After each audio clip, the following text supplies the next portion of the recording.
Bien, bonjour, bonsoir à tous.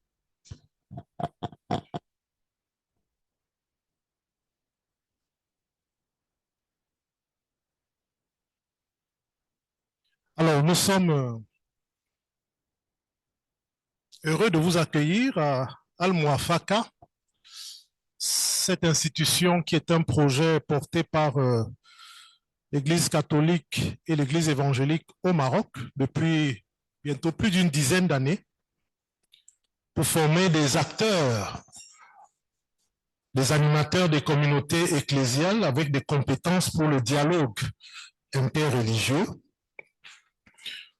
Nous entamons aujourd'hui un nouveau cycle de conférences à deux voix.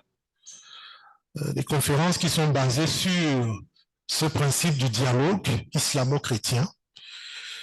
Des conférences qui portent sur le thème, en tout cas cette année, de spiritualité et dialogue interreligieux. Alors nous avons choisi la spiritualité pour commencer ce cycle parce que la spiritualité permet d'explorer diverses pistes au cœur de l'existence humaine. La vision du monde, la conception de l'être humain ou les pratiques religieuses font partie des champs nécessaires pour comprendre le concept de spiritualité et évoquer les pratiques concernées. Nous nous rendons compte de plus en plus que les notions de développement personnel et de spiritualité font partie des activités dont la participation est en croissance exponentielle chez nos contemporains, qui sont de plus en plus en quête de sens, mais aussi de techniques pour s'épanouir et trouver le bonheur dans un monde bouleversé par les conflits de tout genre. La spiritualité pourrait donc constituer un moyen important de créer des ponts entre les êtres humains en quête de bonheur, d'épanouissement et de réalisation de soi. Donc, ce cycle de conférences vise à rechercher les voies et moyens pour créer des ponts entre personnes et communautés, partageant le même espace et marqués par la diversité, en utilisant la spiritualité comme un médiateur. Tout au long de ce cycle, nous nous poserons la question qui est celle de savoir comment est-ce que la spiritualité peut permettre de créer des ponts entre personnes d'origine culturelle, de confession ou de religion différentes. Nous commençons aujourd'hui avec une conférence à deux voix sur la prière et le mois prochain, nous poursuivrons, si Dieu le veut, une autre conférence sur le thème du jeûne. Je vous remercie.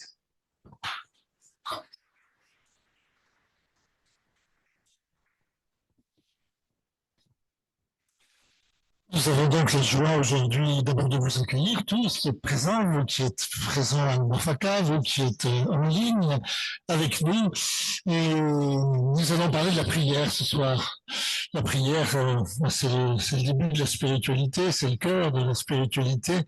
Cette folle aspiration des hommes, des femmes, à oser croire qu'ils peuvent entrer en relation avec celui qui est au-delà de tout, avec celui que nous aimons nommer Dieu, après de différentes manières selon nos traditions et nos cultures.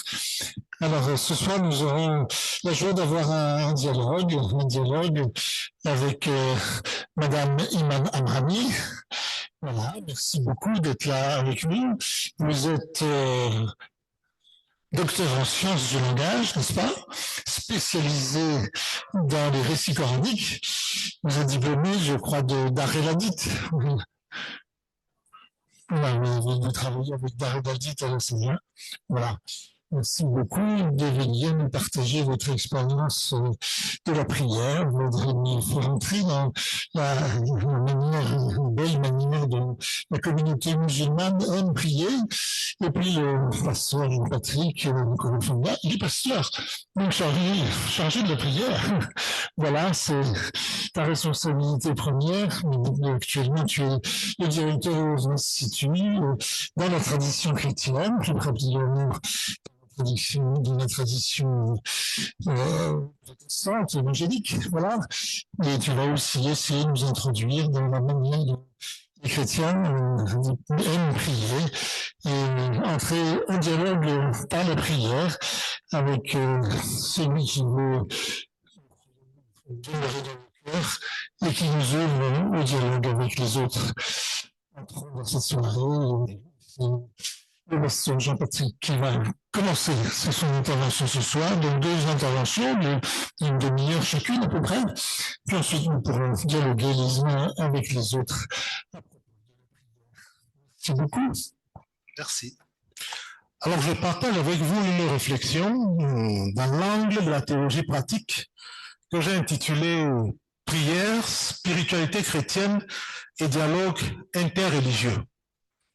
Et quand vous voyez à l'affiche, vous voyez la photo d'un événement où vous avez côte à côte un prêtre, donc à l'extrême droite, qui se voit à peu près, un pasteur et un imam. Alors, lors d'événements importants de la vie d'une personne ou d'une communauté, la prière est très souvent une pratique spirituelle qui rassemble et rassure les personnes concernées, surtout lorsqu'elles sont croyantes. La prière est d'ailleurs le socle sur lequel les religions, principalement monothéistes, construisent leur relation avec Dieu, selon Ayumba. C'est le cas lorsque des catastrophes naturelles surviennent dans une communauté ou d'événements commémoratifs de l'histoire d'un pays, la fête nationale, ou simplement des événements familiaux, heureux ou non, mariage, deuil. Selon les cas, les personnes ou ministres du culte de traditions religieuses distinctes se mettent ensemble sur la demande des personnes concernées par l'événement de leur initiative pour prier. La diapositive suivante. Lors du deuil d'une autorité traditionnelle au Cameroun en juillet-août 2024, nous avons été confrontés, comme le pasteur de Séan, à une situation similaire. La communauté en deuil de canton, Ngam, dans la région centre du Cameroun, était multireligieuse de par son histoire. Les missionnaires chrétiens imposaient que les hommes d'un certain âge soient monogames et les missionnaires musulmans leur permettaient d'être polygames, donc le choix a vite été fait. Donc le chef de canton était protestant, mais sa famille, dans laquelle on trouvait des catholiques et des musulmans, a insisté pour qu'il y ait des célébrations inter- ou multireligieuses pour ses obsèques, comme ce fut le cas de son vivant et sur sa demande lors de son intronisation. Au cours de la soirée marquant le début de ces obsèques, donc vous avez une photo et un extrait du programme officiel, nous avons pu organiser une prière interreligieuse au cours de laquelle pasteurs, prêtres et imams ont participé à une célébration commune, préalablement préparée, chacun ayant son temps de prise de parole et un moment commun de bénédiction à la fin. Pour l'inhumation, par contre, c'était un peu plus compliqué. Étant donné que c'était une cérémonie sur la place publique de la cour royale, les imams ont eu une intervention séparée de la célébration chrétienne, puis se sont retirés de la cour après leur intervention, qui était ponctuée de lectures, d'extraits du Coran, accompagnée de commentaires, de témoignages et de prières. La raison évoquée était le souci de marquer la différence entre les traditions religieuses et d'éviter les soupçons de syncrétisme aux yeux des fidèles. Alors cette réalité complexe montre qu'il y a des pistes de dialogue possibles à travers des rencontres spirituelles lors d'événements particuliers, mais que cela demande une bonne préparation, mais surtout une bonne connaissance mutuelle. Diapositive suivante. Selon Benjamin Simon, si la tendance observée depuis quelques années est de privilégier une approche comparative dans le dialogue interreligieux, cela devrait se faire sur la base de la recherche de ce qu'il appelle une convivialité interreligieuse, c'est-à-dire pour faire de la multiplicité, de la différence religieuse une source d'enrichissement. Et pour y parvenir, il suggère de faciliter des rencontres en vue d'une reconnaissance mutuelle en tenant compte des différences dans la convivialité et surtout la sérénité. Nous connaissons le document Dialogue et annonce, publié par le Conseil pontifical pour le dialogue interreligieux. et qui indique 4 types au niveau de dialogue: le dialogue de vie, le dialogue des œuvres, le dialogue des échanges théologiques et le dialogue de l'expérience religieuse. Dans le même sens, Jean-Claude Basset propose d'autres expressions pour réaliser ce dialogue de manière concrète dans la vie de tous les jours, à savoir le dialogue des laïcs, c'est la collaboration dans le développement commun au niveau local, le dialogue des prêtres, centré sur l'appartenance communautaire, le dialogue des théologiens, caractérisé par la recherche d'une compréhension mutuelle, et le dialogue des spirituels, c'est la quête de communion et c'est ce qui nous concerne. Ces 4 types de dialogue, quelle que soit la tradition confessionnelle considérée, s'appuient sur des paroles et sur de l'action. L'action étant nourrie par la parole, il nous semble important de fournir aux personnes intéressées par le dialogue des outils pour construire des rencontres interreligieuses conviviales à travers une meilleure connaissance des discours et des pratiques religieuses de l'une ou l'autre tradition. Pour Geneviève Como, il faut donc construire une théologie de la rencontre interreligieuse. Au-delà des discours, elle suggère des rencontres entre personnes de religions différentes, habitant le même espace géographique pour faciliter le dialogue, la cohésion sociale et le vivre ensemble. Les personnes qui se côtoient déjà dans les espaces communs de tous les jours, le marché, les taxis, etc., ont besoin de cet espace pour dialoguer au sujet de leur religion. Donc nous-mêmes, dans le cadre de recherche sur le dialogue interculturel et interreligieux, en Afrique et dans la diaspora, nous sommes arrivés à la conclusion selon laquelle la construction de ponts d'un espace entre deux est indiquée pour faciliter le dialogue, mais surtout surmonter le choc qui peut naître des différences, qu'elles soient culturelles ou religieuses, choc qui entretient l'ignorance, la peur et les préjugés vis-à-vis de l'autre.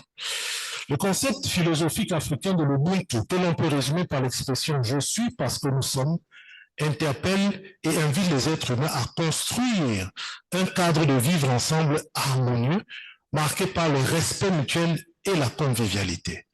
C'est cette philosophie de vie que l'on retrouve dans les communautés africaines sous diverses formes, c'est la Teranga au Sénégal par exemple, qui invite à la solidarité lors d'événements heureux ou malheureux et qui font en sorte qu'il y ait cette réalité d'une demande de prise en charge par les religions d'événements que l'on rencontre en famille ou dans une communauté locale. Diapositive suivante. La prière est donc indiquée par les croyants pour venir à bout des situations difficiles. La prière peut être considérée comme un rite qui s'adresse à une divinité et l'influence d'une part et d'autre part comme un credo, c'est-à-dire l'expression d'une croyance, selon Marcel Mauss, sociologue. Elle est donc à la fois pensée et action, parole et geste. C'est la raison pour laquelle elle est reliée au culte et à la croyance qui l'anime. C'est ce statut qui permet que l'on puisse l'étudier sur le plan socio-anthropologique. Dans la tradition judéo-chrétienne, dans l'Ancien Testament, les expressions suivantes sont traduites par prière. Fléchir le genou devant l'Éternel, lever les mains vers le sanctuaire, lever les mains vers l'Éternel, crier à l'Éternel, se prosterner devant l'Éternel, avec des références bibliques. Ces expressions expriment l'idée selon laquelle le croyant, et le mot traduit par prière est tefila en hébreu, présente à Dieu son besoin, mais il est soumis à la volonté de Dieu qui est libre d'exaucer dans le sens qui convient. Dans le Nouveau Testament, c'est le terme prosekomai qui a le même sens, avec la particularité que dans le Nouveau Testament, on développe de plus en plus l'idée selon laquelle on peut prier intérieurement, c'est-à-dire hors des lieux de culte, et espérer en l'exaucement divin. Donc Dieu est souverain, c'est sa volonté qui se réalise.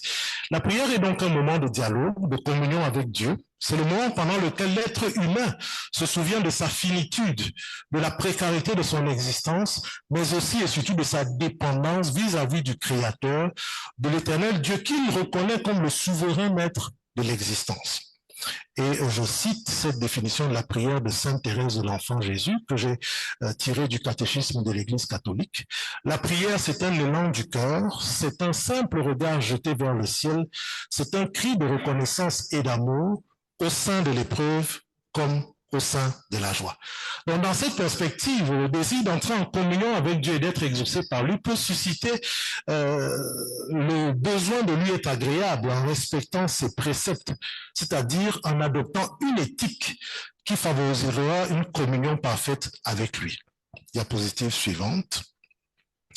Le dialogue interreligieux aujourd'hui est suscité par une profonde crise qui naît de la réalité du pluralisme ambiant. En fait, l'actualité met en compétition au sujet du pluralisme religieux 4 modèles. Il y a le modèle isolationniste des intégristes, c'est un modèle qui ignore la diversité. Le modèle expansionniste des missionnaires qui réduit la diversité en expulsant les autres traditions. Le modèle syncrétiste qui cherche une synthèse au-delà de la diversité. Et le modèle pluraliste qui valorise la diversité comme une source d'enrichissement. Donc, c'est ce modèle qui permet d'envisager le dialogue interreligieux. Et on peut donc définir le dialogue comme un échange de paroles et une écoute réciproque, ce qui implique une relation personnelle marquée par une parole intelligible. Je cite ici les critères pour un dialogue authentique de Jean-Claude Basset. Alors, pas le dialogue en dehors d'une relation, parce que le dialogue n'est pas une comparaison d'idées, une confrontation de systèmes, c'est une rencontre de personnes qui échangent sur leurs convictions. Le dialogue implique le recours à une base commune, c'est-à-dire une parole que l'on peut comprendre. En dehors d'un système religieux, donner une parole intelligible par l'autre. Le dialogue présuppose un engagement de foi. C'est-à-dire que pour dialoguer, les partenaires au dialogue devraient s'identifier dans au moins 2 traditions religieuses distinctes. Et donc, dans le dialogue, il y a ce dilemme entre la fidélité et l'ouverture. Et donc, on va chercher un équilibre entre les 2. Le dialogue implique le droit à la différence, reconnu comme une source d'enrichissement.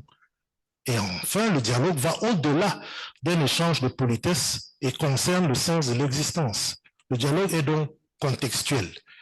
Il dépend du contexte historique, culturel, social et politique. Les peuples d'Afrique ayant un background religieux important ont comme usage de solliciter l'aide divine pour faire face aux événements importants de la vie.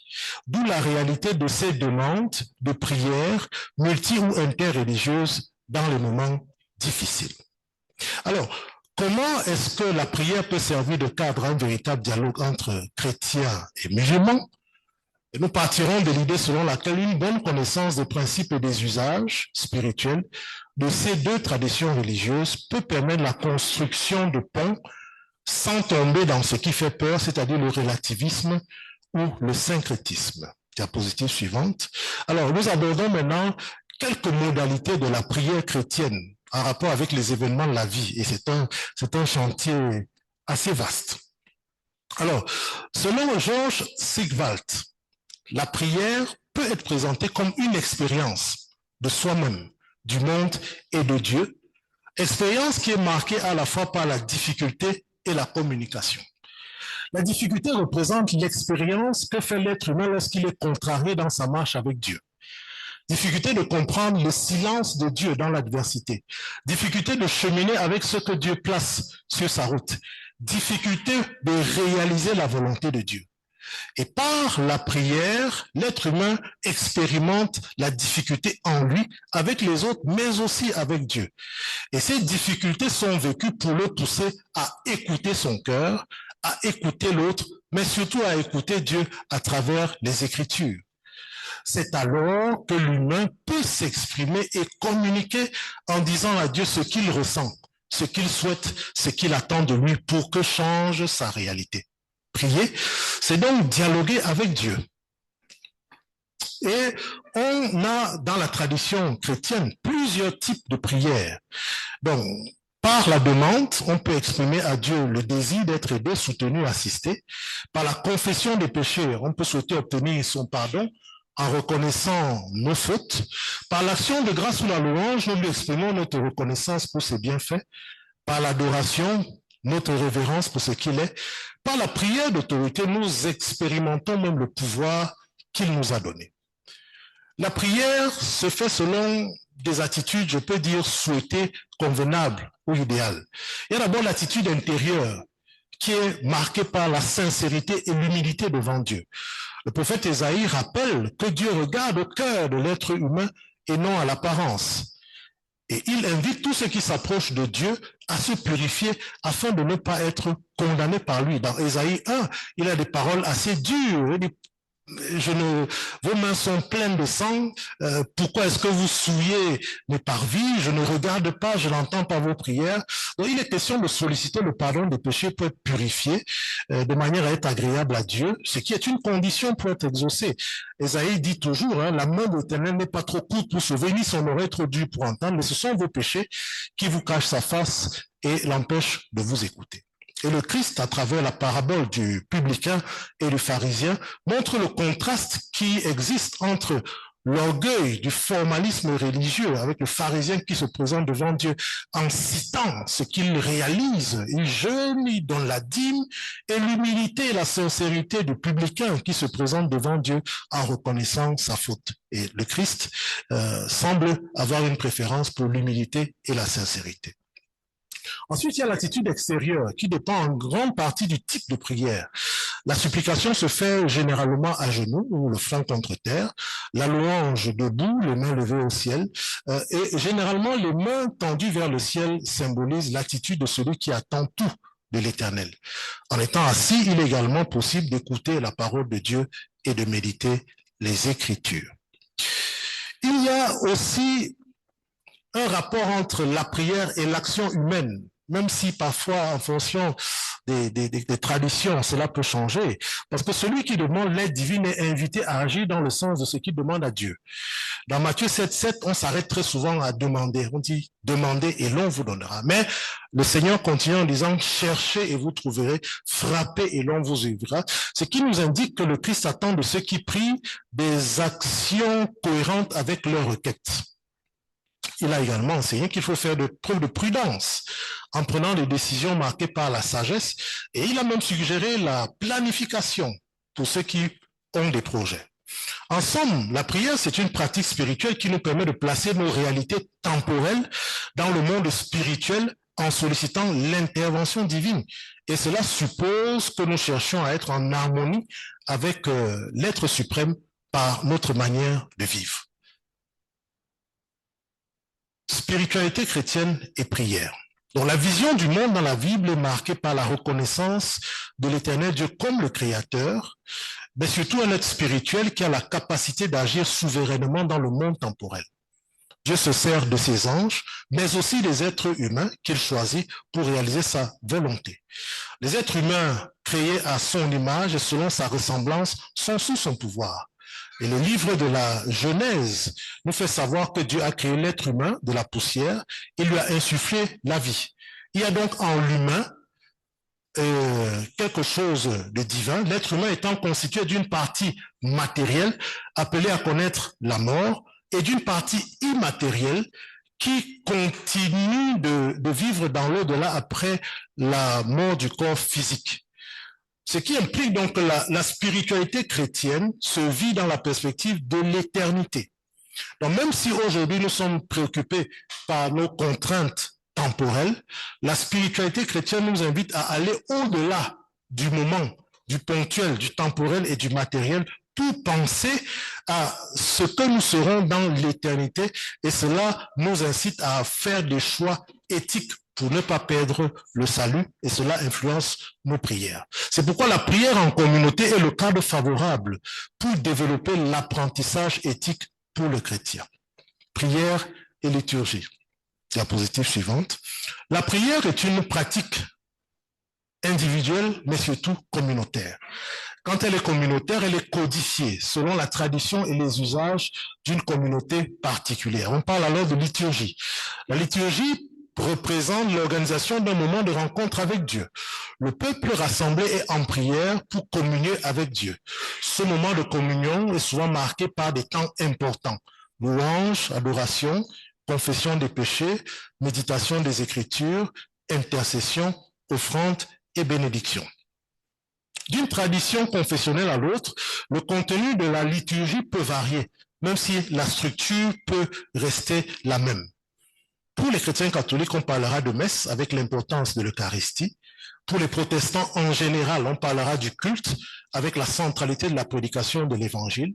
Mais on pourra remarquer quelques nuances. Si les luthéraux réformés insistent sur une liturgie marquée par la réception de la parole au sein d'une communauté avec un culte animé par des célébrants au nom de la communauté, les évangéliques charismatiques insisteront sur l'expérience de la présence du Saint-Esprit en donnant à chaque participant la possibilité d'exprimer son expérience de la rencontre avec Dieu en même temps.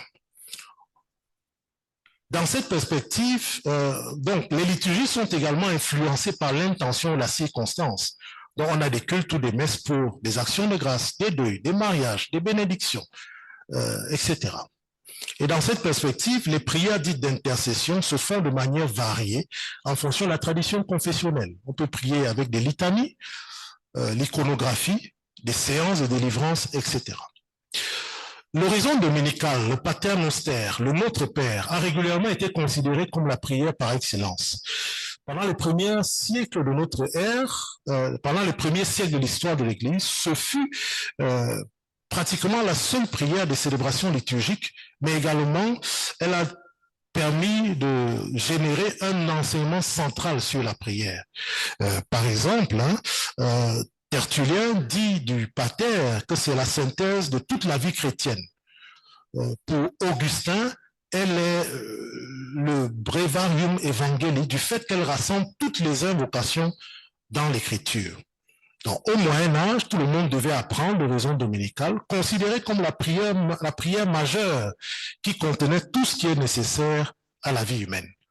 Et aujourd'hui, malgré les nuances, les variantes, les diversités qui existent entre les confessions chrétiennes, c'est la prière que l'on retrouve pratiquement dans toutes les célébrations chrétiennes. Elle nous permet d'avoir une idée de ce que le Christ attend de ses disciples. Et sa structure est marquée par des intentions au sujet de Dieu, l'adoration, la sanctification de son nom, l'avènement de son règne, la réalisation de sa volonté sur la terre et la louange, mais aussi des intentions au sujet de l'être humain, le pain quotidien, le pardon des offenses, la délivrance du mal. Tout cela nous indique comment est-ce que nous devons prier. Alors, la dernière partie, c'est la prière et le dialogue interreligieux. Diapositive suivante. Quelques mots sur la prière selon la tradition musulmane. Juste quelques mots parce que je sais que ma collègue reviendra dessus. Alors, la prière rituelle est un des piliers de la foi. Elle se fait 5 fois par jour, selon une fréquence régulière, avec une structure particulière qui indique l'attitude que le croyant devrait avoir vis-à-vis de Dieu. Alors, entre autres, je cite quelques éléments qui permettront de mieux la cerner. Les ablutions la précèdent pour être dans un état de pureté légale. Elle s'ouvre avec une proclamation de la grandeur de Dieu, ce qu'on appelle le takbir. Puis la sourate liminaire, la première sourate, Al-Fatiha, qui fait œuvre de prière d'ouverture. Elle est marquée par diverses postures, debout, incliné, à genoux ou prosterné, qui indiquent un état de soumission à Dieu. Et on y retrouve, entre autres, prières et invocations pour le prophète. Les formules finales, on retrouve la profession de foi, la shahada, et la bénédiction abrahamique qui est facultative et des salutations. C'est un acte d'adoration du croyant vis-à-vis de son Créateur. Elle demande une priorité du cœur et il est important que l'intention qui suscite la prière soit évoquée verbalement ou intérieurement lors de la prononciation du takbir, en mentionnant la cause ou le moment particulier, ce qui concerne les prières obligatoires. Donc, aux prières obligatoires, rituelles, s'ajoutent des prières volontaires pour des situations diverses comme la guerre, les voyages, la repentance, le manque d'eau, le mariage, la bénédiction particulière, etc. Je cite également la doua, qui est une prière de supplication ou encore le dhikr, qui est une prière pour se souvenir des bienfaits de Dieu. Diapositive suivante. La disposition de cœur des croyants est marquée par la piété et la crainte de Dieu. Celui qui craint Dieu peut s'approcher de lui. Alors, toutes les prescriptions de la prière rituelle visent à purifier le croyant qui s'apprête à parler à Dieu, mais aussi à lui donner la possibilité de le louer et de l'adorer avec solennité. Alors, la première sourate, la sourate liminaire, Al-Fatiha, qui introduit la prière, est significative de la relation entre le croyant et son Dieu. Son étude, qui a été réalisée par divers chercheurs sur le dialogue islamo-chrétien, permet d'en savoir un peu plus sur la pratique de la prière. Il s'agit d'une invocation qui conditionne l'acceptation de la prière du musulman. Il est généralement admis qu'elle est composée de deux grandes parties. Dans la première, le croyant loue Dieu, reconnaît sa seigneurie et sa miséricorde. Dans la seconde partie, il lui demande de l'éclairer, de le guider et de veiller sur lui. Diapositive suivante. Plusieurs penseurs ont trouvé des similitudes entre la Fatiha et le Pater Noster, en ce sens que ce sont des prières marquées par l'adoration et la louange adressée à Dieu, mais également des demandes au sujet de la condition humaine. Cependant, elles diffèrent au sujet de la médiation du Christ, de l'attente de la venue du royaume, ou encore de la révélation du Coran et du rôle du prophète Mohammed. À ce titre, la prière peut servir de prétexte pour rassembler les croyants, musulmans et chrétiens, lorsqu'ils sont préoccupés par des situations qui dépassent leur capacité humaine et souhaitent solliciter l'œuvre du Très-Haut. Au-delà des prières rituelles ou obligatoires, l'islam offre également la possibilité de former des prières libres pour des sujets spécifiques. La prière commune, dans une tradition comme dans l'autre, est marquée par un temps d'écoute de la parole révélée pour l'édification du peuple des fidèles. Ce lien entre prière et écriture indique la nécessité de faire la volonté de Dieu si l'on veut être exaucé par lui. Être ensemble pour prier, c'est un concept évoqué dans le passé par le pape Jean-Paul II lors de la rencontre d'Assise en 1986 pour indiquer la volonté de prier pour la paix sans diluer la spécificité de chaque tradition religieuse. Cela donne également lieu au concept de prière multireligieuse ou interreligieuse. En fonction du contexte et de la disposition des parties prenantes, les leaders religieux peuvent effectivement se mettre ensemble pour prier ou s'organiser pour prier ensemble chaque fois que c'est possible. Une préparation commune est nécessaire pour ces temps de prière en commun. L'essentiel étant d'éviter, comme le dit Jean-Paul II lui-même, le relativisme et le syncrétisme, qui sont des menaces qui pèsent sur le dialogue interreligieux. Il est suggéré d'introduire les éléments fondamentaux de la liturgie et des traditions religieuses concernées, comme les psaumes, le Pater Noster, la sourate Al-Fatiha, les noms de Dieu, lorsque l'on prépare une célébration commune. La prière nous rappelle notre statut sur terre. Nous sommes des êtres faibles, limités et dépendants de la volonté divine.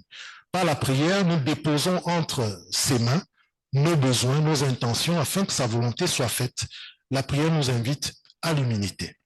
Diapositive suivante. Nostra Aetate est une déclaration importante du Concile Vatican II, promulguée le 28 octobre 1965 par le pape Paul VI. C'est l'un des documents les plus significatifs du XXe siècle pour l'Église catholique en matière d'ouverture et de dialogue avec le monde.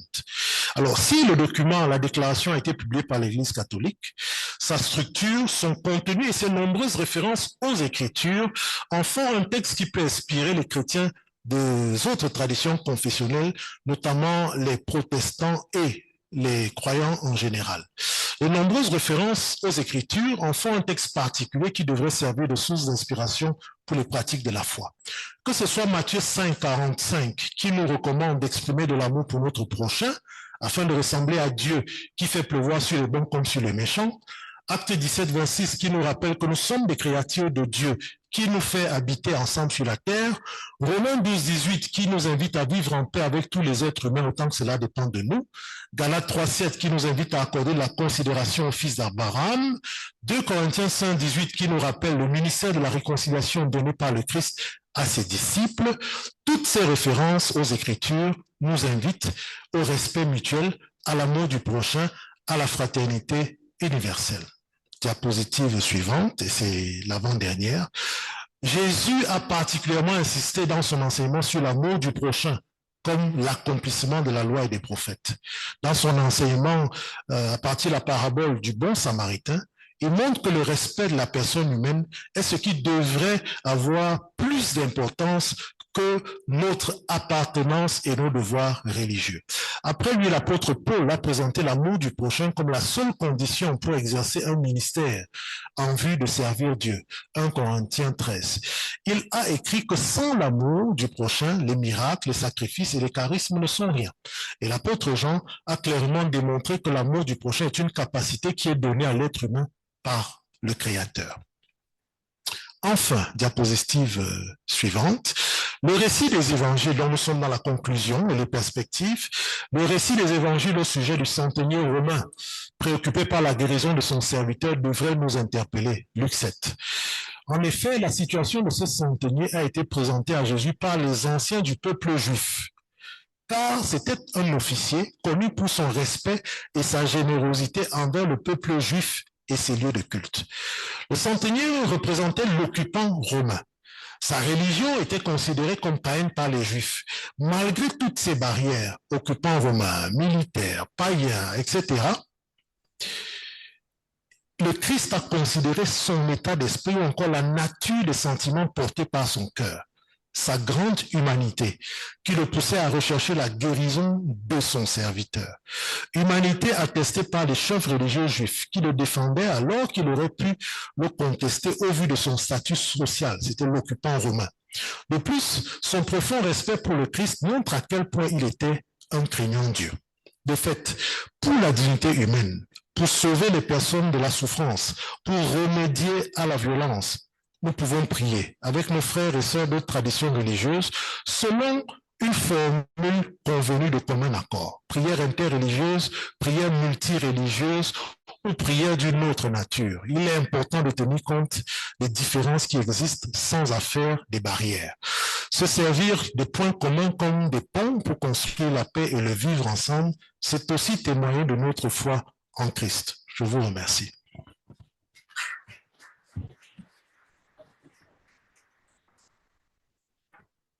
Voilà, merci beaucoup, Pasteur Jean-Patrick, pour cet exposé profond, très large, qui nous ouvre beaucoup d'horizons, y compris sur le dialogue interreligieux et la prière. Et maintenant, eh bien, on donne la parole à Madame Marami. Merci de nous faire entrer dans le mystère de la prière musulmane. Merci, monsieur. Je suis ravie et enchantée de siéger auprès de monsieur le directeur Jean-Patrick et au sein d'une seconde famille. On sent la convivialité.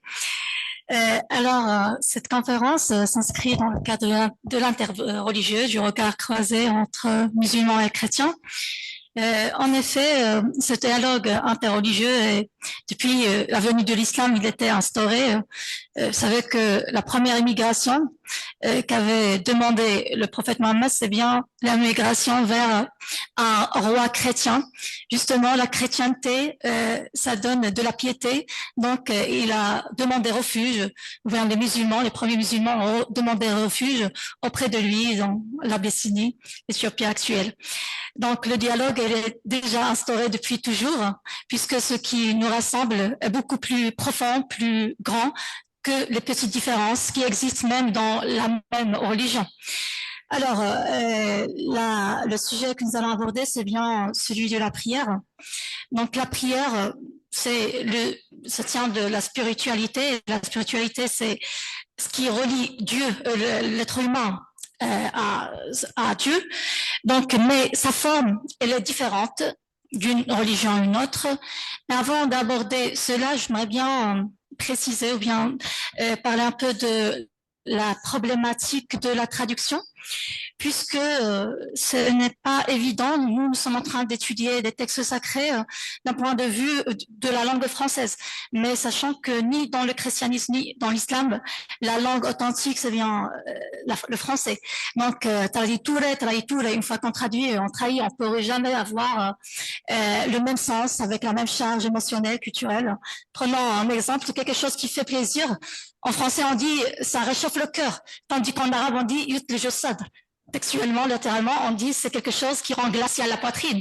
Donc c'est là, voilà, c'est flagrant comme différence et ça pourrait être expliqué vu le climat qui régnait dans la péninsule arabe. C'est la chaleur, on a besoin de la fraîcheur. Sinon, en France, il y a on attend la venue du soleil. Donc c'est quelque chose qui réchauffe le cœur. Donc ainsi, la traduction, ça va être approximatif dans tous les cas. Inévitablement, ça va altérer le sens authentique.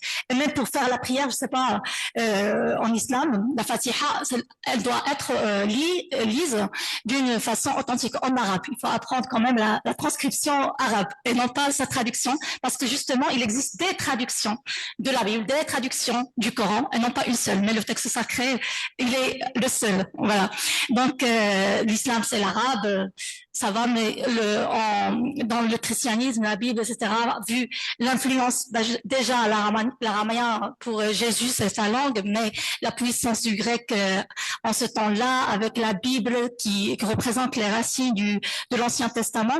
Donc, ce qui fait que nous, on étudie des textes, mais dont la profondeur reste à juger. Donc, c'est ça ce que je voulais parler au début. Sinon, pour l'étymologie du mot prière, ça relève de précarius. Donc, précarius, ça sonne de précarité. Donc, déjà, il y a cette question de précarité, cette question de mendicité, soi-disant, lorsqu'on s'adresse à une puissance. Peut-être on s'adresse à quelqu'un qui est plus fort, en sous-entend qu'il est plus riche peut-être dans la vie terrestre. Sinon, c'est au point de vue spirituel, c'est s'adresser au souverain du monde qui a la clé de toute chose. Donc, prière, c'est demander dans tout court et ça pourrait être employé dans des tournures impersonnelles, prière de faire ceci, prière de faire cela, etc. Le mot salat aussi a des origines araméennes, plus exactement des origines syriaques, qui est la langue de la littérature et de la liturgie des chrétiens d'Orient. Donc la prière existait auparavant, avant même la venue de l'islam en tant que religion. Sinon, salat, ça vient de Sela aussi. La Sela, c'est l'union, c'est la relation, c'est le lien qui existe et la communion. Donc on parle aussi de Selat Sarahim, par exemple, c'est le lien de sang qui existe entre les proches d'une même famille. Alors pour ce qui est de la définition un peu spirituelle et religieuse, la prière c'est tout acte via lequel on demande, on s'adresse à une divinité. Chacun a sa façon de voir, mais sinon c'est l'oraison, c'est la supplication dans l'intention de s'adresser à ces divinités-là. Et par extension, le texte en lui-même, ça s'appelle une prière, comme dans les psaumes, comme dans le Coran, etc. Le mot salat dans le Coran est très présent, c'est presque entre 65 jusqu'à 100, ça dépend, est-ce que c'est la forme verbale ou bien adverbiale ou bien le nom, etc., le singulier, le pluriel. Donc ça renvoie, comme vous venez de dire, au dhikr. Dhikr, c'est l'évocation, dhikr. Sinon, ça pourrait renvoyer au doa, surtout. Doa, c'est l'invocation, c'est comme l'intercession dans le christianisme, la supplication, le petit hel, et ça pourrait même renvoyer ou bien avoir le sens de synagogue. Il y a dans un verset donc les églises et les synagogues comme lieu de culte juif. Donc la salat ou bien ça pourrait renvoyer à la religion en général. Il y a un verset coranique qui parle du peuple de Jéthro, Shuaib, lorsque son peuple s'adresse à lui en lui disant est-ce que c'est salawat, est-ce que c'est ta prière, c'est-à-dire ta religion, tes préceptes religieux qui t'empêchent d'adorer nos idoles, etc. Donc il a plusieurs sens. Mais sinon, l'image un peu mentale, lorsqu'on parle de prière, surtout en islam, ce qui vient en esprit, c'est bien la prosternation, l'inclinaison, etc. Alors là, c'est Iqamat Salat, c'est le rituel codifié, institutionnalisé plus tard, qui est cité en fait 5 fois dans le Coran. Et c'est un peu une symétrie symbolique parlante, puisque l'être humain, le musulman, il est appelé à faire la prière 5 fois par jour. Donc, il y a une symétrie symbolique là-dessus. Sinon, lorsqu'on parle aussi de la salat, on pense à la salat sur le prophète, salat al-Nabi, donc qui est très valorisée dans l'islam, comme dans le christianisme. On parle de Jésus, on le vénère, on l'adore. Donc, c'est pour exaucer un vœu, donc il faut parler, il faut glorifier aussi Seigneur Jésus, d'accord? Donc, il y a cette similitude-là. Donc, le mot salat, comme je viens de dire, il renvoie à la salat du prophète sur le prophète. Pourquoi cette salat, ou bien quel est le texte sacré qui ordonne, soi-disant, à cette pratique? C'est bien un verset qui est clair, qui est direct, qui est explicite, qui dit « Inna Allah wa malaikatahu yusalluna ala nabi », c'est-à-dire Dieu et ses anges prient sur le prophète. Alors, la prière de Dieu, ça serait qu'il parle de lui, il loue les louanges dans un endroit assez élevé, et la prière des anges, donc ça serait une intercession en sa faveur, on demande à Dieu la miséricorde pour lui.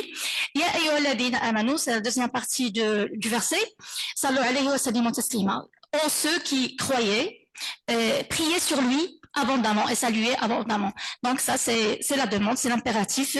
Dieu demande non pas aux musulmans en général, parce qu'il y a des grades là-dessus, mais aux croyants, c'est-à-dire que celui qui vénère le prophète ou bien qui fait la prière sur le prophète, c'est déjà un honneur pour lui-même d'abord.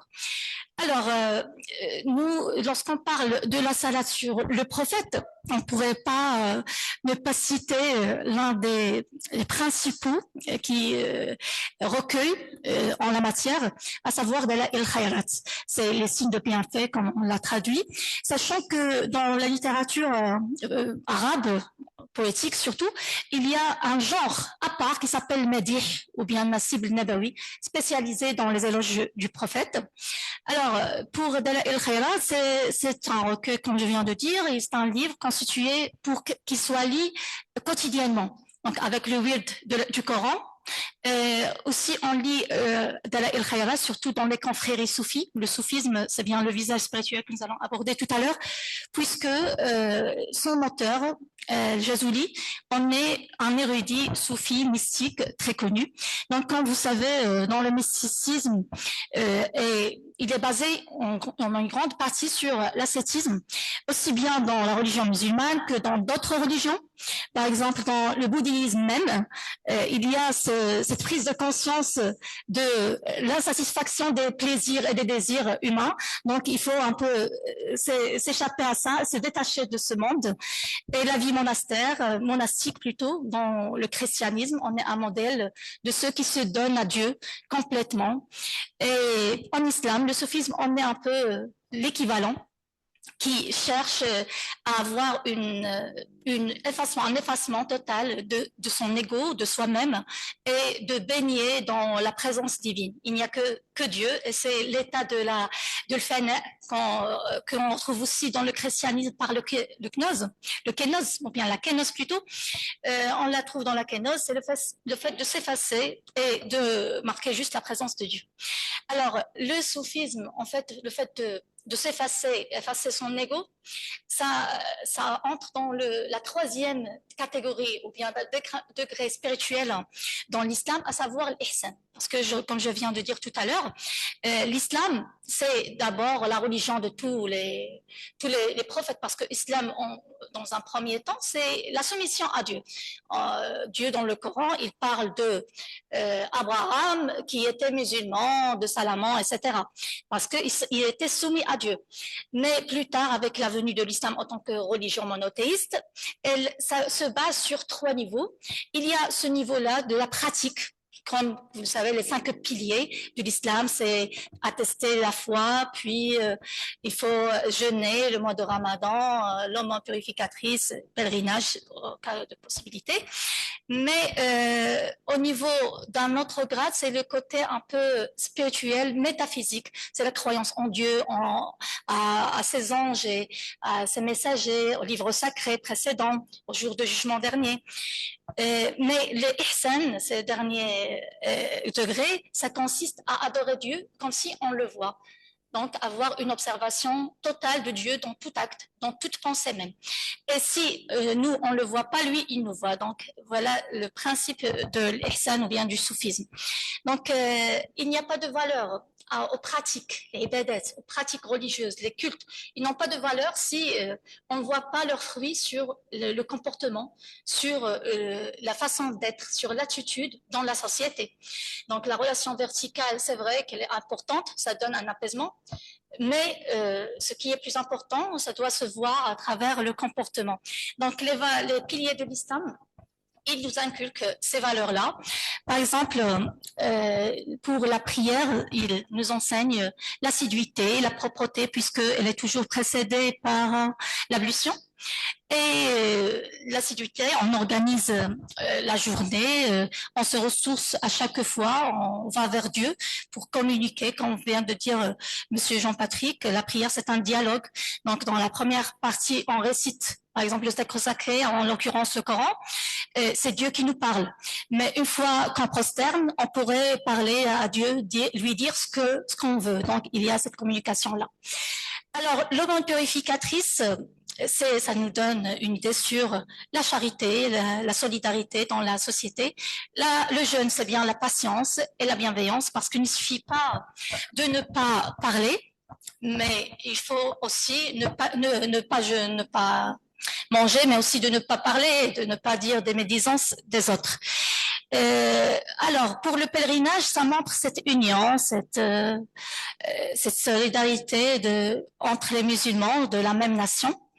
Et c'est aussi un symbole de l'égalité, parce que sur la Arafat, le lieu de pèlerinage, il n'y a pas de distinction sociale via des marques ou autre chose. Tout le monde est habillé de la même manière. Alors, pour tous ces piliers-là, ils ont ces valeurs morales, ces valeurs sociales, mais la prière en est le pilier le plus indispensable. On pourrait, au cas de maladie, ne pas jeûner, au cas de manque d'argent, bien avoir mal, ou bien avoir une insuffisance cardiaque, par exemple, ne pas pouvoir faire le pèlerinage, mais la prière en est le pilier dont il est indispensable. On pourrait même faire la prière juste avec ses yeux au cas d'insuffisance, mais de garder ce lien, celle-là avec Dieu. Alors, la prière, pourquoi elle a cette valeur de l'indispensabilité, justement? Parce qu'elle englobe tous les autres piliers. Lorsqu'on fait la prière, justement, on fait l'attestation de la foi, shahadat, c'est attester qu'il n'y a qu'un seul Dieu et que Mohammed est son messager. Aussi, lorsqu'on prie, on est dans un état de jeûne. On ne pourrait pas manger ou bien parler en étant en prière. Pour l'aumône purificatrice, en fait, comment on obtient de l'argent? C'est en travaillant. Et suggérant que quelqu'un a une boutique, au lieu de continuer à faire sa marchandise, il décide de couper et d'arrêter le commerce pour aller faire la prière. C'est comme si il a raté, soi-disant, une clientèle, deux clientèles en ce temps-là. Mais c'est comme si, dans une autre vision, c'est comme s'il a sacrifié, il a donné cet argent en faveur de Dieu. D'accord, c'est ça la relation entre la prière et l'aumône, et cette relation indirecte. Et le pèlerinage, une fois qu'on veut faire la prière, l'orientation va vers la Mecque. Alors, en islam, il y a des obligations qui concernent tout un chacun individuel, chaque individu ou bien individuel, qu'on les appelle fard ayn, dont tous les musulmans doivent les accomplir.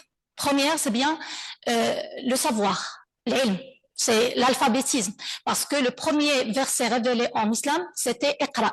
Iqra, c'est lit, c'est un ordre divin. S'il y a ce décalage entre les musulmans actuels et les textes sacrés, c'est bien parce qu'on ne respecte pas le premier verset révélé, à savoir Iqra. lit. Alors, ça, c'est fardu ayn. Chacun doit avoir un minimum de savoir.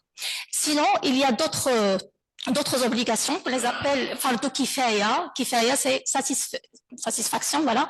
C'est-à-dire, si un groupe accomplit une telle pratique, ça va excuser les autres pour ne pas le faire. Alors, pour les autres types de prières, je viens de dire que la prière, c'était connu depuis toujours. Puis tous les prophètes avaient accompli la prière. Mais la prière avec des gestes, comme vous venez de dire, monsieur, c'est avec la prosternation, en levant les mains, etc. Il y a des textes bibliques, coraniques qui montrent cela, les gestes de la prière. Mais en islam, la prière avait commencé juste avec la prière nocturne. Donc, c'était le cas de veiller presque toute la nuit à faire des prières. C'était un peu difficile, ça enseignait les premiers musulmans à l'endurance, à la responsabilité qui les attend pour la mission de propager le message islamique. Mais plus tard, après le miracle qu'on appelle Isra al-Mi'raj, c'est-à-dire l'ascension vers les cieux, c'est dans le ciel où l'obligation de la prière s'est instaurée. Au début, c'était 50, mais sur recommandation du prophète Moïse, avait recommandé au prophète Mohammed de demander auprès de Dieu un allègement de cette obligation. Elle est devenue 5. 5 prières sur la journée. Donc, ça commence par le subh, c'est l'aube, c'est 2 rak'at. Rak'at, c'est l'unité de prière qui commence par la position debout, puis on lit du Coran, on s'incline, et puis la prosternation.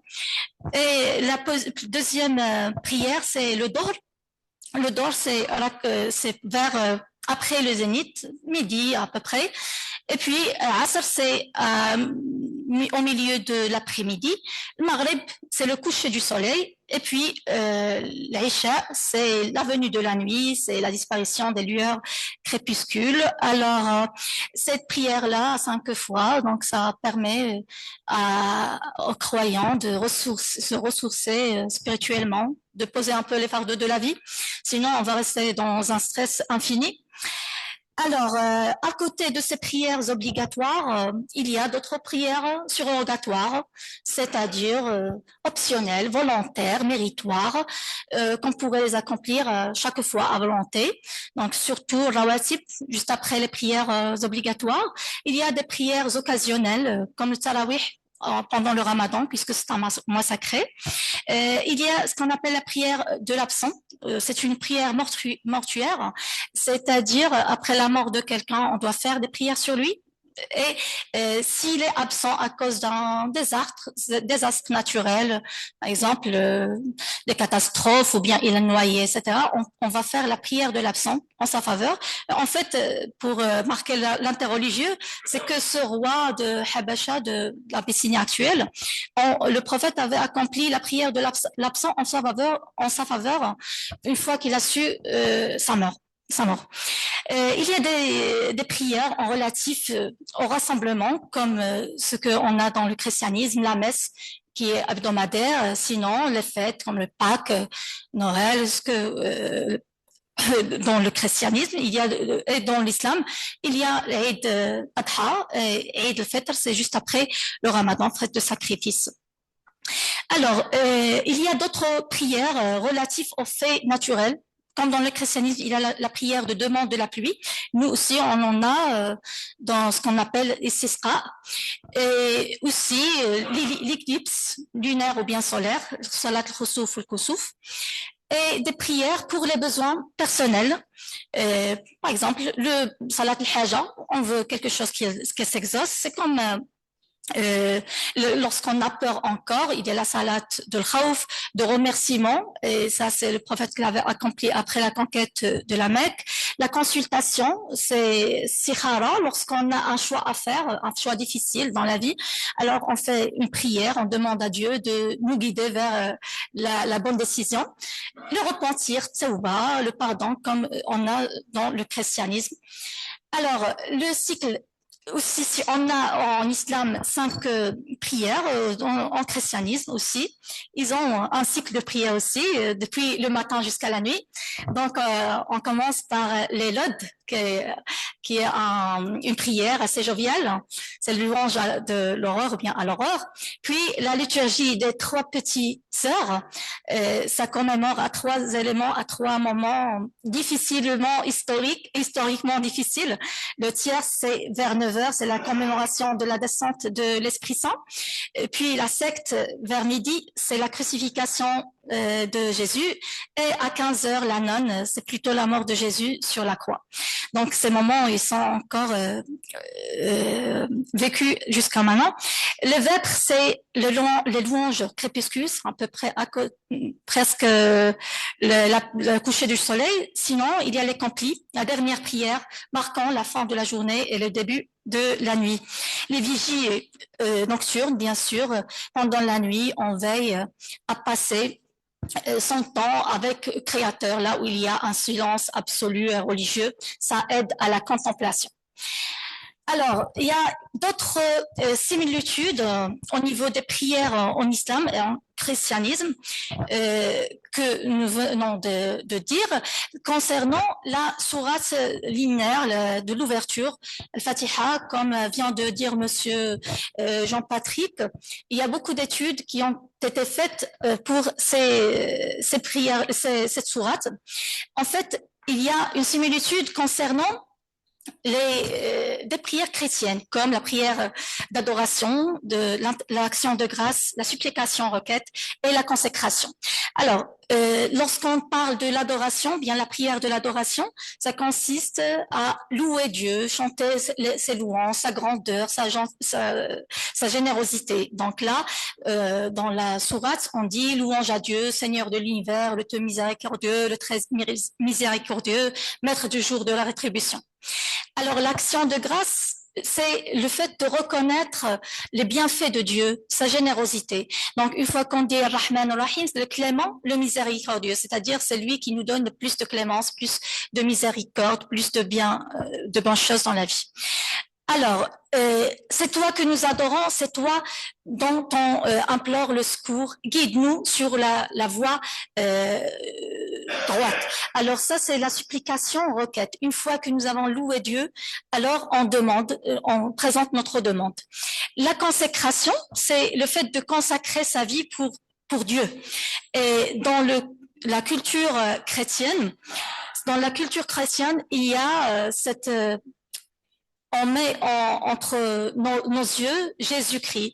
Et Jésus-Christ, comme d'autres prophètes, fait partie de ce clan, de ces personnes élues par Dieu et qui représentent des gens comblés de bénédictions et de grâce divine. Donc, le fait de dire le chemin de ceux que tu as comblés de faveur, c'est le dernier verset de la sourate. C'est en quelque sorte, Jésus en fait partie. Donc la consécration, elle est présente aussi à travers la Fatiha. Donc ces 5 prières nous donne aussi une idée sur le grand rapprochement existant entre ces deux religions. Alors, lorsqu'on parle de la prière islamique ou bien musulmane, il y a la lecture de la Fatiha, obligatoirement, et à côté de la Fatiha, dans les premières rak'ats, on lit aussi un passage coranique, une sourate, parce que dans le Coran, il y a plus de 114 versets, plutôt sourates, de longueur très distincte, très inégalable, allant de 283-86 jusqu'à 3 versets. Donc, soit un passage, soit une petite sourate. Alors, de quoi parle-t-on dans le Coran, comme dans la Bible? Dans la Genèse, c'est la création du monde, c'est le cosmos, c'est la création du premier homme. C'est un sujet qui est traité dans le Coran. Aussi, il y a une grande partie réservée à la loi divine qui implique la société musulmane, et une dimension prospective comme le cas de l'Apocalypse, c'est le dernier jour le jour de rétribution, c'est la vie future, le paradis, l'enfer. Également, on trouve beaucoup d'épisodes bibliques dans le Coran et c'est un sujet qu'on pourrait encore traiter éventuellement, la grande similitude et les petites différences existantes entre les textes sacrés, en l'occurrence la Bible et le Coran. Donc, comme vous voyez que la prière doit être une pratique dont les fruits doivent être apparents sur les individus au niveau de leur conduite. Ce que nous avons dit ne pourrait que alimenter les recherches dans ce sens de l'interreligieux et que la paix règne ainsi que la bénédiction. Merci.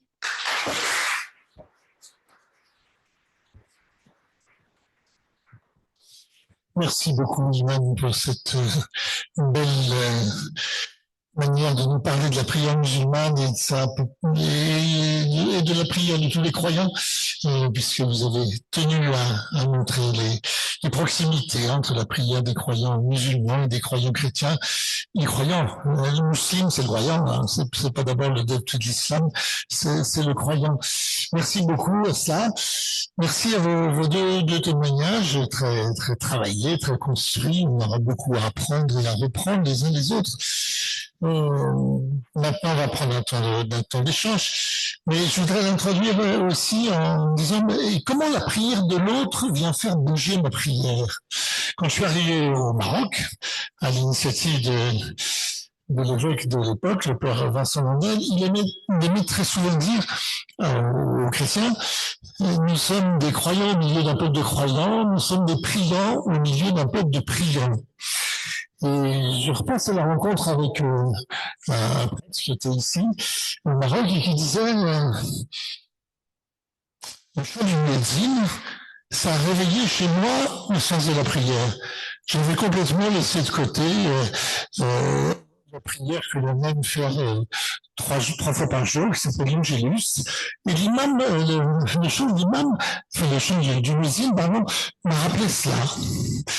Je voudrais aussi citer Charles de Foucault, qui est venu ici au Maroc, ayant complètement laissé la foi de ses ancêtres et la prière, et qui, en relisant son expérience au Maroc, sa traversée du Maroc, en relisant à Paris, cela, a écrit à un de ses amis, l'islam a produit en moi un profond bouleversement en vue de cette foi, de ces âmes vivant dans la continuelle présence de Dieu, m'a fait entrevoir quelque chose de plus grand, de plus vrai que les occupations mondaines.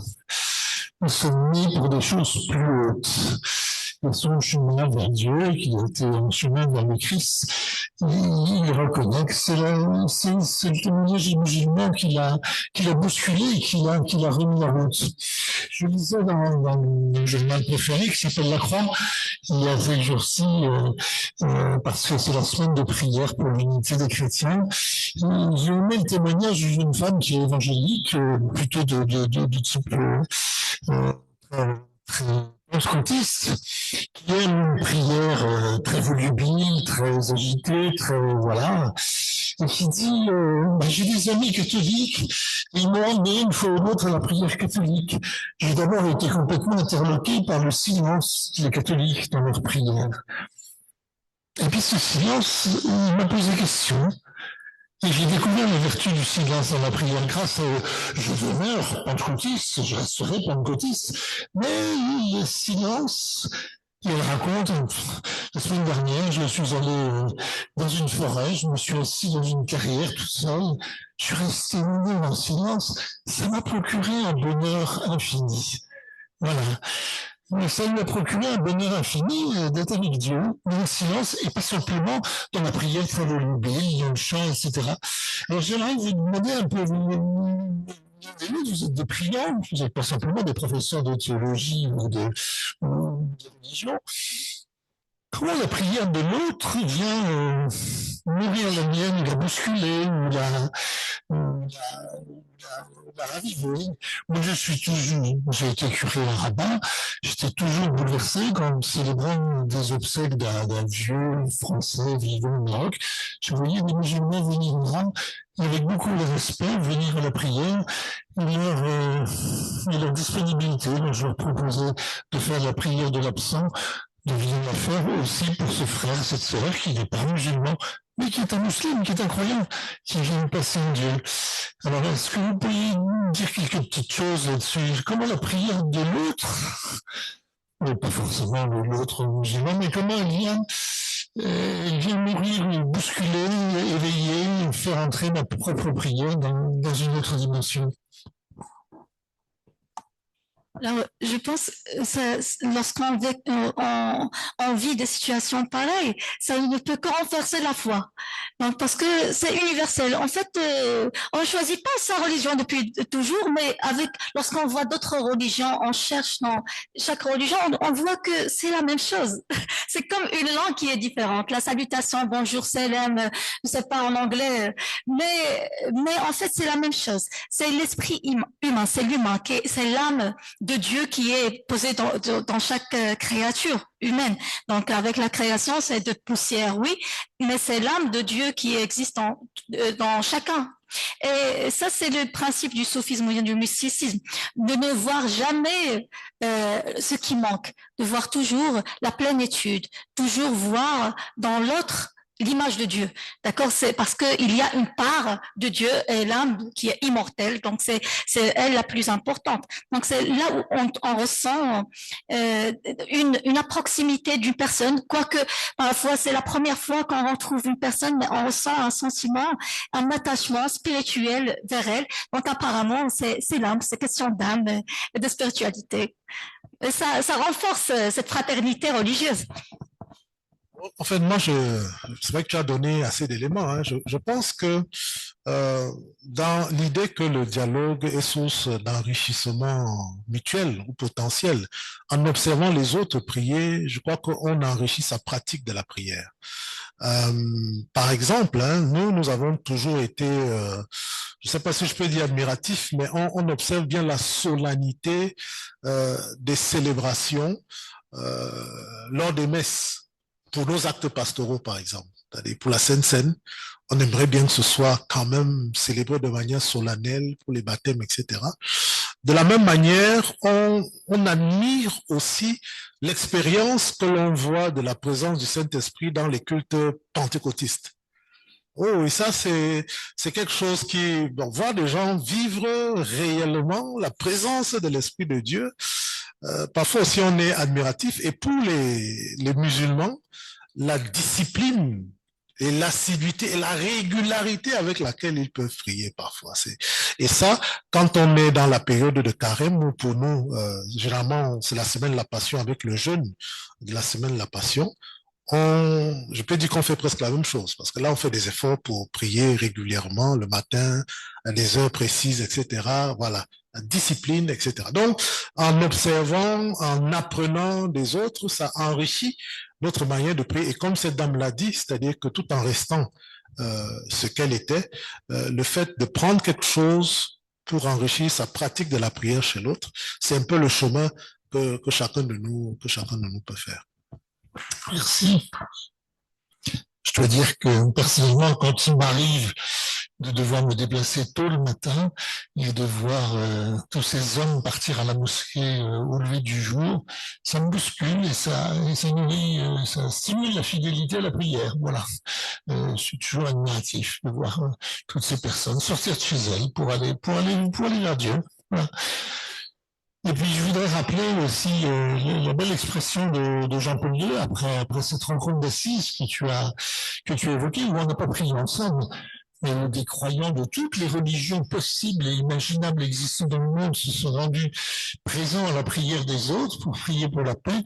Et en relisant cela, Jean-Paul II a osé dire « Toute personne qui prie est inspirée par Dieu, parce qu'il n'y a que Dieu qui peut donner le goût de Dieu. » Et ça nous invite à infiniment respecter la prière de l'autre. C'est que Dieu qui peut donner le goût de Dieu, puisqu'il est tout autre. Et tout homme, toute personne qui prie est inspirée par Dieu, est habitée par l'Esprit Saint. Bon, j'ai trop parlé, parce que c'est à vous de poser des questions. Alors, qui voudrait me poser des questions? Une, deux, voilà. On va prendre 2 questions, et puis ensuite... Merci. Moi, c'est Alochi Komi. Je suis étudiant en master religion, société et dynamique transnationale ici à Al-Muhafaka. Merci pour les orateurs. Généralement, pour nous chrétiens, pour prier, il n'y a pas de conditions préalables. Je le dis comme ça. Mais je vois que pour nos frères musulmans, il faut faire des ablutions d'abord avant de prier. J'aimerais demander, est-ce que c'est l'ablution qui valide la prière ou bien c'est ce qu'on va aller dire à Dieu qui est important? Deuxième aspect, pour les prières, les cycles islamiques, je veux prier parce que j'ai peur, parce que j'ai besoin de courage. Est-ce que j'ai besoin de faire l'ablution aussi pour faire ma prière personnelle, qui n'est pas inscrite dans les 5 prières quotidiennes? Et en dernière question, au cas où j'arrive dans un environnement dépourvu des conditions d'ablution, il n'y a pas d'eau, est-ce que je peux faire ablution avec de l'air? Ou bien, ça se passe comment? Merci beaucoup. Vous souhaitez répondre directement? Je réponds directement? Directement. Alors pour l'ablution, oui, l'ablution c'est une condition indispensable pour faire la prière. Chaque prière, il faut faire son ablution, mais il y a le ghusl. Le ghusl, c'est une ablution un peu générale, c'est le fait de prendre une douche en général. Mais les ablutions rituelles avant chaque prière, ça consiste à laver les mains, la bouche, le nez, encore la tête, les oreilles et les pieds. Donc ça c'est avant chaque prière. Et au cas de manque d'eau ou bien de maladie dermatologique par exemple, on peut ne pas faire toucher l'eau, mais on peut passer à ce qu'on appelle tayammum. Tayammum, c'est la prière à sec. On touche le sol une fois, on frotte les mains, puis une deuxième fois, on passe la figure. Ce qui est additionnel méritoire, c'est une troisième pour aller jusqu'au coude. C'est ça, l'ablution et ce qui le régisse. C'est possible, c'est équivalent.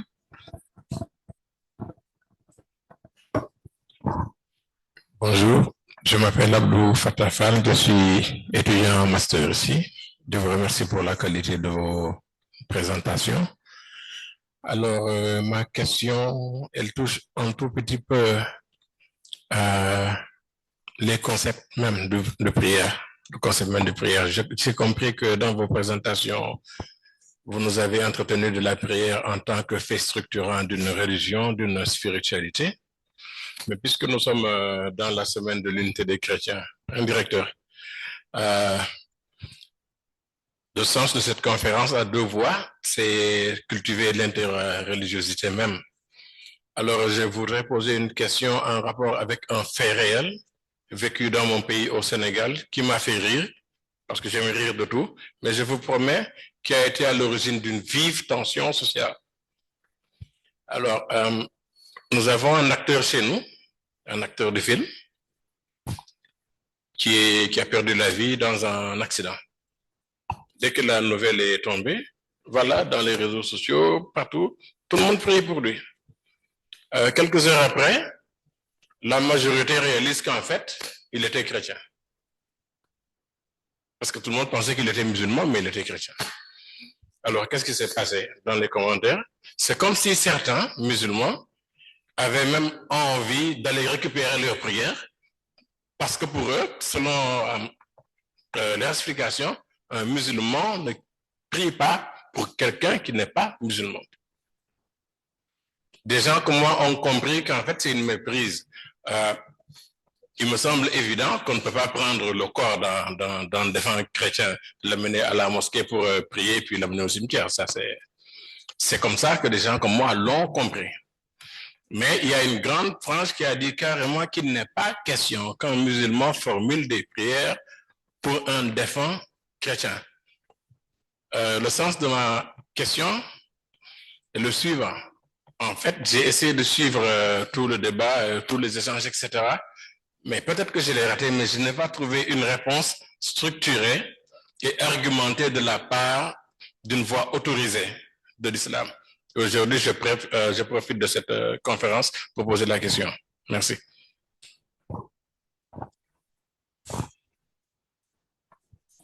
Donc, pour ce que vous venez de citer comme fait, la mort d'un acteur qui était chrétien et dont certains musulmans qui avaient fait la prière de l'accent, ils avaient eu du regret par la suite. Donc, je pense que c'est une attitude individuelle d'intolérance. Il y a des personnes bonnes, tolérantes, qui sont comme ça, de naissance peut-être. Il y a d'autres il y a des gentils et des moins gentils dans la société. Donc, la religion, ça change pas toujours la conduite de la personne. La personnalité peut régner, comme la prière par exemple. C'est une obligation, mais il y a des musulmans qui ne font pas la prière. Et rien va leur arriver à cet instant-là. Je crois que c'est personnel. C'est personnel, mais ce qui est logique, ce qui est humain, c'est bien cette fraternité. Mais le fait d'avoir des remords pour un bon fait déjà accompli, donc je pense que c'est un cas particulier. Et comme dit une règle, c'est lorsque un cas n'est pas représentatif de la règle générale. C'est pas logique en fait. Et voilà, donc peut-être c'était ça. Ah oui, bien sûr. J'avais dit cela tout à l'heure que le prophète même avait, comme avait dit monsieur, le fait que quelqu'un mort, quoi qu'il soit d'une autre confession, le prophète était assis, une fois qu'il y avait un obsèque, il va se mettre debout en signe de respect pour cette âme humaine qui était partie.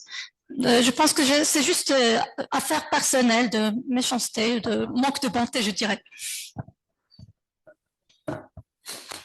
Je pense que dans notre pratique, nous avons souvent été sollicités par nos fidèles qui ont occupé des responsabilités et pour lesquels des imams m'ont demandé à prier pour eux. Moi, j'ai déjà assisté où, voilà, on m'a demandé d'être là, présent, pendant que des imams prient pour un chrétien, peut-être parce qu'il a posé un acte de bienfaisance, peut-être parce qu'il occupe une responsabilité dans une structure où il y a des musulmans et les musulmans veulent prier pour leur, je sais pas, leur chef, leur patron, je sais pas quoi.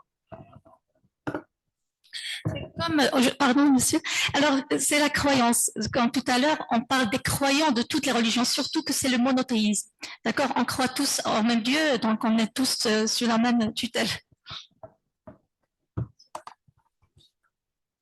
Merci beaucoup. Vraiment, je vous remercie pour ce bon éclairage sur la prière et surtout de manière croisée. Et ce que je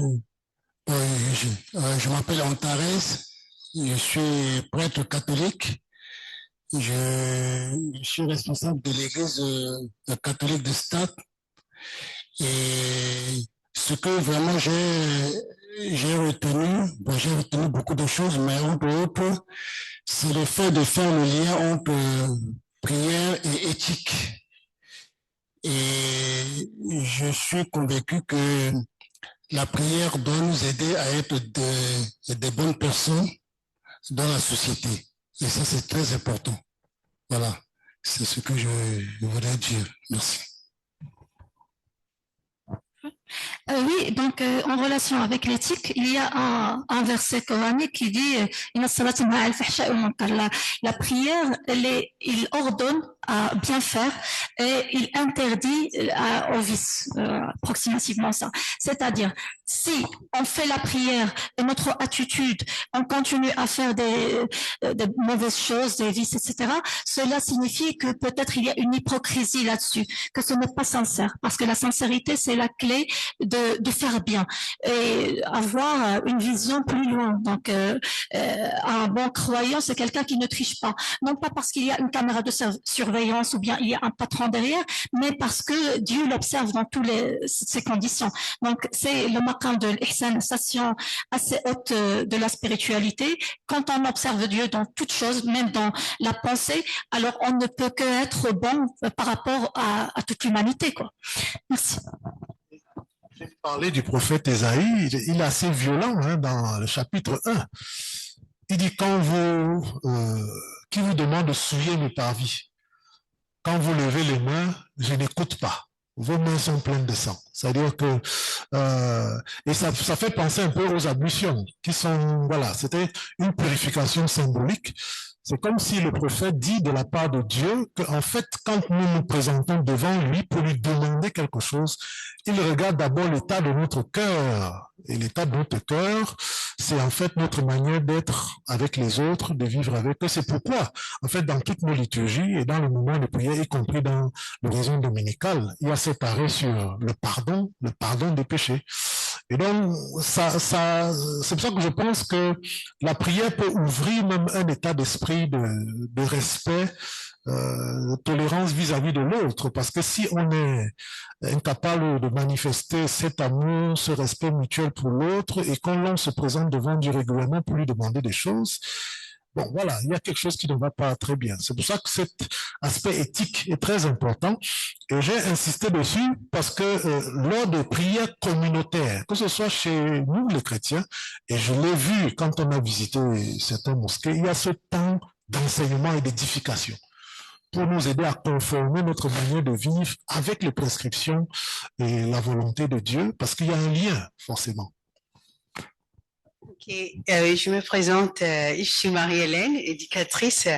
Je voulais juste rejoindre ce que le père Daniel a dit tout à l'heure sur ce qui est des heures de prière, ce que les musulmans font quand même, de se lever très tôt le matin. Je dirais que ça fait plus de 25 ans que je vis ici au Maroc. Et j'avais oublié une prière essentielle que je faisais tout le temps lorsque j'étais petite. Mais je crois que l'imam m'a rappelé cette prière-là. Même si je fais mon lot, je commence toujours par le lot le matin, avant de finir avec la prière quotidienne et toute ma prière plutôt. Et je reviens toujours à me rappeler que non, à 6 heures, je dois faire mon Angélus. Donc, quand l'imam commence, avant de commencer vraiment l'appel, quand il commence d'abord à faire la première prière, c'est en ce moment-là que moi aussi, je fais mon Angélus. Et autre chose, c'est que le pasteur Jean a dit tout à l'heure sur ce que le prophète nous a rappelé qu'on doit d'abord purifier nos mains. Je viendrai aussi dans le psaume 50, je crois bien, où le Seigneur nous dit que Seigneur, purifie-moi, afin que je sois plus blanc. Lave-moi avec l'hyssopée pour que je sois plus blanc. Donc, voilà ce que je pouvais ajouter. Donc, vivre dans un pays musulman, il fait encore renforcer plus notre foi en tant que chrétienne, en tant que chrétienne, je dirais. Merci beaucoup. Pardon, pour l'Adhan. Adhan, c'est l'appel à la prière. Justement, dans cette formule de l'Adhan, on atteste la divinité, qu'il n'existe qu'un seul Dieu, que Mohammed est son prophète. Et aussi, on dit Hayya ala salat, Hayya ala al-falah, c'est-à-dire venez vers la réussite, venez vers la prière. Et dans la prière de l'aube, on ajoute un autre élément, as-salatu khayrun min an-nawm, c'est-à-dire la prière vaut mieux que le fait de dormir. Donc, l'éveil spirituel est assuré dans une communauté qu'elle soit croyante. Donc, la croyance, c'est mutuel, on rejoint la même idée. Merci beaucoup. La prière est éthique. J'aime cette phrase de Jésus. Quand tu t'approches de l'autel, si tu te rappelles que ton frère a quelque chose contre toi, on va d'abord te réconcilier avec ton frère avant de t'approcher de l'autel. Voilà. Merci beaucoup. Je vous invite si vous l'avez fait, à regarder l'exposition qu'il a faite par notre ami Manuel Pénicaud. Il était là tout à l'heure, il a dû sans doute partir avant. Mais il y a beaucoup de lieux de prière, voilà, musulmans, chrétiens, juifs, beaucoup de lieux où des croyants différents se rencontrent ensemble pour prier, pour vivre un moment de prière. Regardez cette exposition.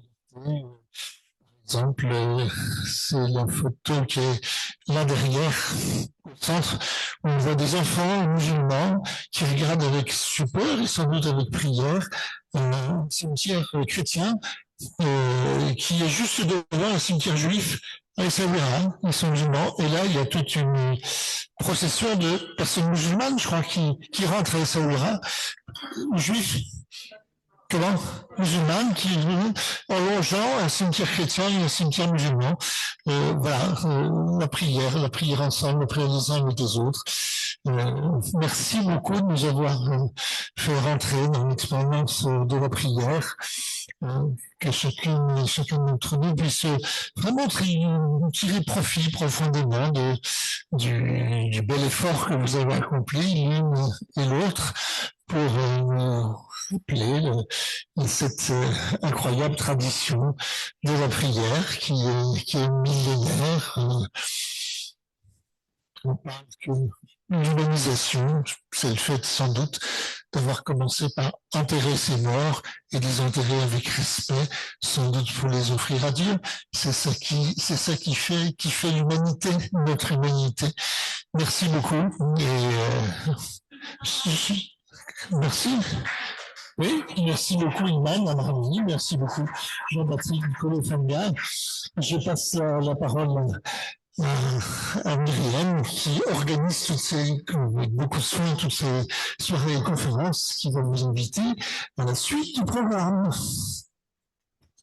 Merci beaucoup, Père Daniel. Merci, Jean-Patrick Nicolet-Fanga et Mme Rani pour vos interventions. Et heureuse que ce cycle Regard islamo-chrétien soit lancé. Il s'inscrit dans la continuité d'un certain nombre d'actions et aussi des cours de la démarche de l'Institut Al-Muwafaqa, de regard croisé sur les cultures et sur les religions. En effet, il y a d'abord cette exposition qui a été inaugurée par une conférence donnée par Manuel Pénicaud qui était donc ici et qui est un regard photographique anthropologique sur des lieux saints partagés. Et en effet, dans ces lieux saints partagés, il y a des lieux comme Amran Ben Diwan ou Khaïm Pinto à Essaouira qui sont des lieux qui sont vénérés par des gens de confession juive, mais aussi des gens de confession musulmane, parce que soit historiquement le saint a d'abord été juif avant d'être musulman réciproquement, soit parce que pour la baraka de ces lieux, des personnes qui sont pas nécessairement de la confession du lieu, mais viennent quand même pour s'y imprégner de toute la dimension spirituelle et mystique qu'elle peut porter. Avant de vous remercier encore, de vous remercier toutes et tous, vous rappelez que les événements sont en général en mode hybride, ce qui veut dire qu'en ligne, nous avions une trentaine de participants et participantes qui vous remercient aussi, qui ont tenu aussi à partager les remerciements et vous dire que donc les interventions sont filmées, que vous pouvez y accéder sur la page YouTube de l'Institut. Et pour celles et ceux qui ne l'ont pas fait, je vous invite à vous inscrire sur la page YouTube, à consulter le site Internet ou à vous inscrire sur la liste de présence pour qu'on puisse vous envoyer la newsletter. Les prochains rendez-vous, donc cette conférence qui est là jusqu'au Ramadan. Et cette année, le Ramadan coïncide avec le Carême. Et ça nous donnera aussi l'occasion d'avoir la deuxième rencontre de ce cycle Regard islamo-chrétien. Jean-Patrick, vous en parliez tout à l'heure. La date n'est pas encore fixée, mais elle sera annoncée sur le site très prochainement. Sur le jeûne, exactement, sur le jeûne, avec là aussi un intervenant un musulman et une intervenante musulmane et un intervenant chrétien. Mardi prochain, le 27, un autre cycle de conférences qu'on a intitulé Défi Maroc, parce qu'il est consacré aux défis culturels, sociaux et politiques du Maroc, qui est fait en partenariat avec la Covicoma. Cette conférence sera consacrée aux enjeux et défis de l'éducation au Maroc par Driss Cruz, universitaire, acteur culturel. Il n'ose pas le dire, mais c'est son papa, et je vous invite vraiment à venir parce qu'il est toujours passionnant, ton cher papa. Il a été formé à la source largement. Et il a beaucoup fréquenté ce lieu, cette bibliothèque qui était au service des étudiants marocains, des doctorants marocains. Merci pour cette précision.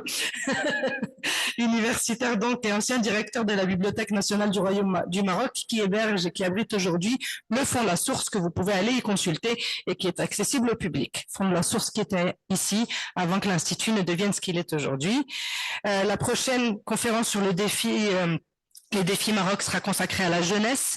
Ça sera par le sociologue Khalid Mouna et c'est prévu le 26 mars.